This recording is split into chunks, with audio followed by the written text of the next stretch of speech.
एक वक्त था जब यहाँ खेतों में सिंचाई के लिए पानी की कमी थी। पीने का पानी नहीं था और रोजगार की कमी के कारण गांव के अधिकांश परिवार गरीबी में जीवन यापन कर रहे थे। इस स्थिति के बीच ही गांव में रहने वाले पोपटराव पवार ने पढ़ाई के लिए गांव छोड़ा और पढ़ाई पूरी करने के बाद वो एक विजन के साथ गांव वापस लौटे। उन्होंने अपनी मेहनत से सुविधाओं की कमी और गरीबी बेरोजगारी से जूझते गांव को संपन्नता में बदल दिया और उसे एशिया का सबसे अमीर गांव बना दिया। आज या गांव से पलायन करने वाले करीब 70 परिवार अब वापस आ गए हैं। इसका एकमात्र कारण ग्राम पंचायत का नेतृत्व, ग्राम सभा का समर्थन और सरकार की योजनाओं के बीच उचित समन्वय है। पोपटराव पवार ने ग्रामीणों के सहयोग से गांव में पानी की समस्या को दूर करने का प्रयास किया। पूरे गांव ने सरकार पर निर्भर हुए बिना काम शुरू किया। ग्रामीणों ने आसपास की पहाड़ियों और धान के खेतों पर बड़ी संख्या में पेड़ लगाकर एक जंगल बनाया।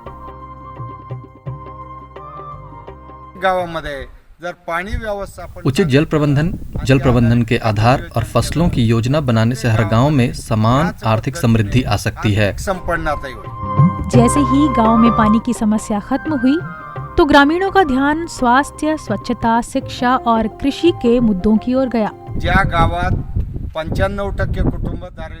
हमारे गांव में 95% परिवार गरीबी रेखा के नीचे थे और कई ग्रामीण कम से कम 4 महीने के रोजगार के लिए पलायन कर रहे थे। हालांकि इसके बाद ग्रामीण एकजुट हुए और पंचायत ने पहल की और आदर्श ग्राम योजना के तहत वन संरक्षण, मृदा संरक्षण, जल संरक्षण और पशुपालन जैसी गतिविधियों को अंजाम दिया। साथ ही ग्रामीणों ने पानी उपलब्धता के आधार पर फसलों की योजना बनाई।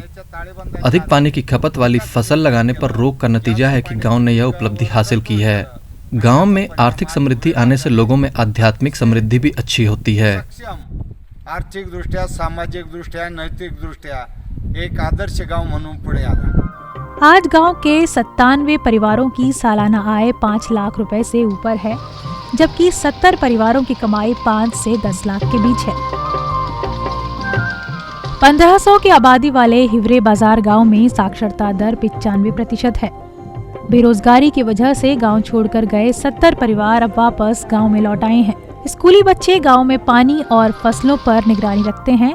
इसके लिए स्कूल में बच्चों को कृषि, पानी के इस्तेमाल और फसलों की प्लानिंग के बारे में सिखाया जाता है। एग्री सप्लीमेंटल बिजनेस के माध्यम से ग्रामीणों की आय बढ़ाने के लिए गांव में दूध, डेयरी और चारा भंडार की शुरुआत भी की गई है। आम्ही जवळपास 2005 सालापासून हम 2005 से डेयरी व्यवसाय कर रहे हैं।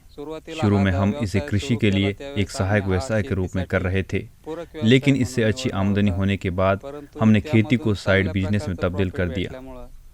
आज हमारे पास 16 गायें हैं और हम डेयरी फार्मिंग से सालाना करीब 2.5 लाख रुपए कमाते हैं। आमच्याकडे 16 गाय आहेत, तर 16 गायीपासून आम्हाला प्रत्येक दिवशी 250 लिटर दूध उत्पन्न मिळतं। नियमित स्वास्थ्य परीक्षण, शराब और गुटखा पर प्रतिबंध, रीति रिवाजों से संबंधित विभिन्न नियमों का ग्रामीण पालन करते हैं और गांव में सभी त्योहार सामूहिक रूप से मनाए जाते हैं। आर्थिक समृद्धि बरोबर नतीजतन गांव में व्यसन, लड़ाई झगड़े और अन्य विवाद होने की संभावना कम रहती है आणि बाकीचे वाद विवाद, तंटे, भांडणं कमी आहेत। हिवरे बाजार गांव को भारत सरकार की ओर से निर्मल ग्राम पुरस्कार, राष्ट्रीय जल पुरस्कार, आदर्श गांव पुरस्कार और महाराष्ट्र सरकार ने वन ग्राम पुरस्कार, यशवंत ग्राम पुरस्कार के अलावा कई अन्य पुरस्कार दिए हैं। गांव में कोरोना संक्रमण की दूसरी लहर के दौरान नियमित जांच, क्वारंटाइन और कर्फ्यू के चलते गांव महज 15 दिनों में ही कोरोना मुक्त हो गया। इस पर प्रधानमंत्री नरेंद्र मोदी और महाराष्ट्र के मुख्यमंत्री ने भी हिवरे बाजार गांव की तारीफ की है। Bureau report, ETV Bharat. 24 घंटे लगातार खबरें देखने के लिए डाउनलोड करें ईटीवी भारत ऐप।